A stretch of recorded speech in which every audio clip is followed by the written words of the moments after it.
On est vendredi et ce week-end, vous allez peut-être aider votre parent âgé. Alors aujourd'hui, on va aussi prendre soin de vous. La semaine est finie, mais pas tout à fait pour vous. Parce que si vous partez ce week-end aider votre parent âgé, il y a peut-être une chose que vous connaissez bien. Cette impression que tout finit par revenir vers vous. Les courses, les papiers, les rendez-vous, les appels, les médicaments, les repas, les messages à la famille, les échanges avec les aides à domicile, les inquiétudes de votre parent, les petites urgences, les grandes décisions. Et parfois, sans même que cela ait été clairement décidé, vous devenez la personne qui pense à tout. Celle qu'on appelle, celle qui vérifie, celle qui organise, celle qui compense, qui rassure, qui absorbe. Et au début, on le fait parce qu'il faut bien le faire. Puis on continue parce que les autres comptent sur nous. Puis on n'ose plus lâcher parce qu'on a peur que tout s'effondre. Alors aujourd'hui, je vous propose 3 conseils très concrets pour clarifier le rôle de chacun, ne pas tout porter seul et commencer à poser une limite sans culpabilité. Pas pour créer un conflit, pas pour faire des reproches, mais pour éviter que l'aide repose sur une seule personne jusqu'à l'épuisement. Et si vous connaissez quelqu'un qui est dans cette situation, partagez-lui ce podcast, ça peut l'aider. Mon premier conseil, il est côté organisation. Clarifier qui fait quoi. Et je sais, cela peut paraître évident, mais dans beaucoup de familles, les choses ne sont jamais vraiment dites. On fonctionne par habitude. Celui qui habite le plus près fait les courses. Celui qui comprend mieux les papiers gère l'administratif. Celui qui a un peu plus de souplesse au travail prend les rendez-vous. Celui qui répond le plus vite aux messages devient le référent. Celui qui culpabilise le plus finit par faire le plus. Et petit à petit, une organisation se met en place, mais sans avoir été décidée. Le problème, c'est qu'une organisation qui est implicite devient souvent une organisation injuste. Parce que si rien n'est clarifié, tout peut retomber sur la même personne. Alors ce week-end, je vous propose de faire un exercice très simple. Prenez une feuille, une note dans votre téléphone, un tableau très basique, et écrivez les grandes catégories de tâches. Je vous donne un exemple. Les courses, les repas, les médicaments, les rendez-vous médicaux, les papiers administratifs, la présence le week-end, les appels dans la semaine, la coordination entre les aides à domicile, le lien avec les voisins, la sécurité de la maison, les décisions importantes. Ensuite, pour chaque tâche, posez cette question. Qui s'en occupe aujourd'hui ou en ce moment? Pas dans l'idéal, pas dans la théorie, mais aujourd'hui, dans la vraie vie. Et là, parfois, on voit très vite le déséquilibre. La même personne apparaît partout dans toutes les cases. Et ce n'est pas forcément parce que les autres ne veulent rien faire. Parfois, ils ne savent pas quoi faire. Parfois, ils pensent que vous gérez très bien. Parfois, ils ne mesurent pas la charge réelle. Parfois, ils attendent qu'on leur demande précisément. Ou alors, ils se protègent aussi. Et parfois, oui, ils se déchargent. Mais dans tous les cas, tant que ce n'est pas visible, c'est difficile à répartir. Donc, votre première étape, ce n'est pas forcément de demander de l'aide tout de suite. Votre première étape, c'est plutôt de rendre la charge visible. Mettez la lumière dessus. Parce qu'on ne peut pas répartir ce qu'on ne voit pas. Ensuite, vous pouvez identifier ce qui pourrait être partagé. Je vous donne un exemple. Une personne peut appeler votre parent 2 fois par semaine. Une autre peut gérer les factures en ligne. Une autre peut prendre les rendez-vous médicaux. Une autre encore peut passer 1 fois par mois. Une autre personne peut commander les courses à distance. Une autre peut simplement être le relais si vous n'êtes pas disponible. Tout le monde ne peut pas faire la même chose, mais presque toujours, certaines choses peuvent être mieux réparties. Et si vous êtes vraiment seul, sans frère, sans sœur, sans famille disponible, parce que juste avant j'ai dit une autre, ça fait beaucoup de personnes, alors la question devient différente. Qui peut entrer dans ce cercle? Est-ce que c'est un voisin?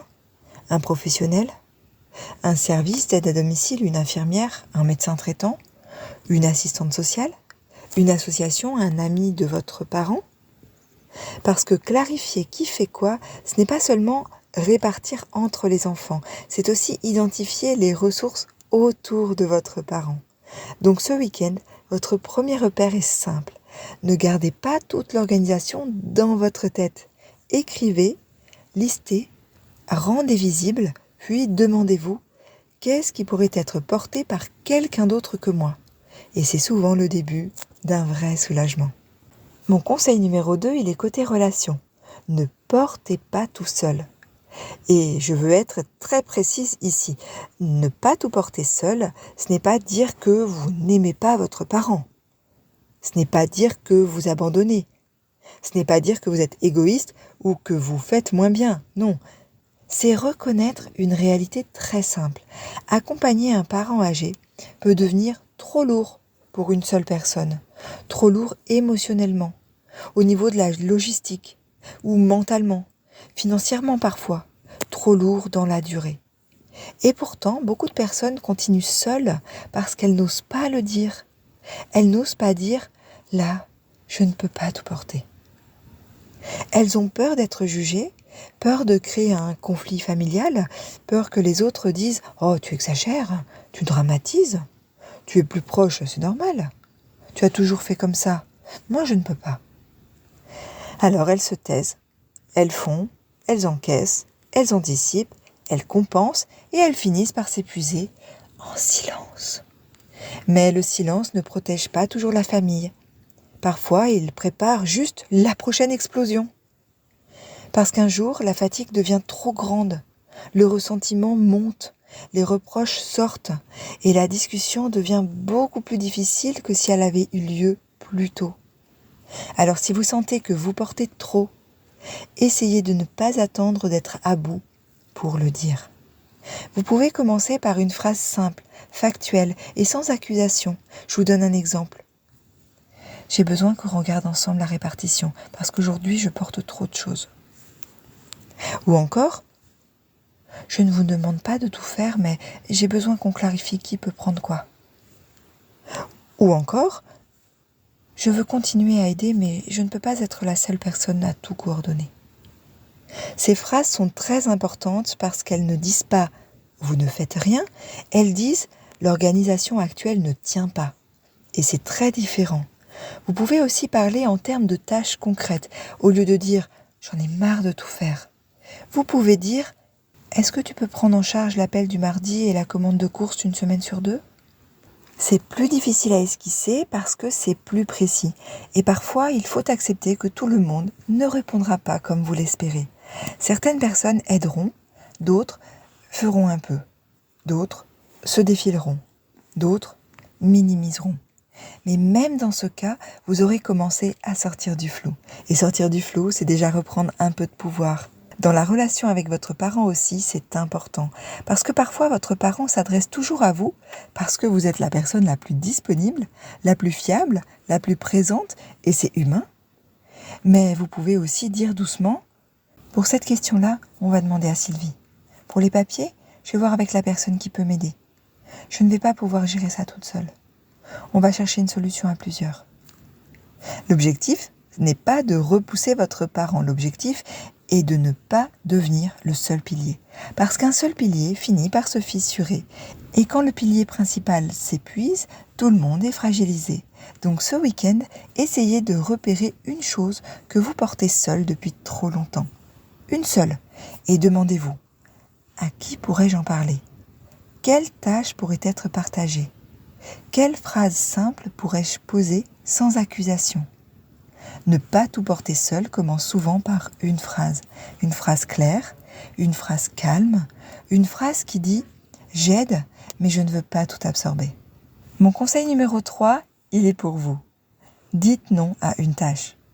Pas à votre parent, pas à l'amour que vous lui portez, ni à votre responsabilité et encore moins à votre présence. Non, simplement non à une tâche. Et c'est très différent parce que beaucoup de personnes n'osent pas dire non car elles ont l'impression que dire non à une demande, c'est dire non à la personne elle-même. Mais ce n'est pas vrai. Vous pouvez aimer profondément votre parent et refuser une tâche de plus ce week-end. Vous pouvez être présent et ne pas tout faire. Vous pouvez aider et poser une limite. Vous pouvez être fiable sans être disponible sans fin. Alors ce week-end, choisissez une tâche à laquelle vous allez dire non. Une seule. Je vous donne un exemple. Non, je ne vais pas traiter toute la pile de papier aujourd'hui. Je vais seulement isoler ce qui est urgent. Non, je ne vais pas refaire toutes les courses. Je vais prévoir les repas nécessaires pour les prochains jours. Non, je ne vais pas arranger toute la maison. Je vais sécuriser juste une zone prioritaire. Non, je ne vais pas appeler tout le monde ce soir. Je vais envoyer un message clair demain. Non, je ne vais pas lancer une discussion familiale difficile à 21h. Je vais la programmer à un autre moment. Dire non à une tâche, c'est aussi dire oui à quelque chose. Oui à votre énergie. Oui à votre santé. Oui à votre lucidité. À une aide qui peut durer. À une relation moins saturée. Parce que si vous dites oui à tout le temps, vous finissez par dire non à vous-même. Et à force de dire non à vous-même, vous risquez de devenir irrité, épuisé, triste ou amer. Ce n'est pas ce que vous voulez. Vous voulez aider, mais vous voulez pouvoir continuer à aider sans vous abîmer. Alors comment dire non sans brutalité ? Vous pouvez utiliser des phrases très simples. Je ne pourrai pas faire ça aujourd'hui, mais je peux le noter pour la prochaine fois. Je ne peux pas tout traiter ce week-end, mais je vais commencer par le plus urgent. Je comprends que ce soit important, mais là, je dois aussi garder de l'énergie. Je ne vais pas pouvoir m'en occuper seule. Il faut qu'on trouve quelqu'un d'autre pour cette partie. Je préfère faire moins, mais le faire correctement. Ce sont des phrases qui posent une limite sans fermer la porte. Et je veux insister sur un point. Au début, dire non peut créer de l'inconfort, c'est vrai. De l'inconfort chez vous, chez votre parent, dans la famille. Parce que si tout le monde est habitué à ce que vous disiez oui, votre non va peut-être surprendre. Mais une limite n'est pas forcément une rupture. Une limite peut être une protection. Elle peut dire « je veux continuer, donc je dois arrêter de tout prendre ». Et c'est une phrase très importante. Je veux continuer, donc je dois arrêter de tout prendre. Parce que le vrai risque, ce n'est pas de dire non à une tâche. Le vrai risque, c'est de dire oui jusqu'au jour où vous ne pourrez plus du tout. Donc ce week-end, choisissez une tâche, une seule, et entraînez-vous à dire « pas aujourd'hui, pas comme ça, pas seul, pas tout de suite, pas tout ».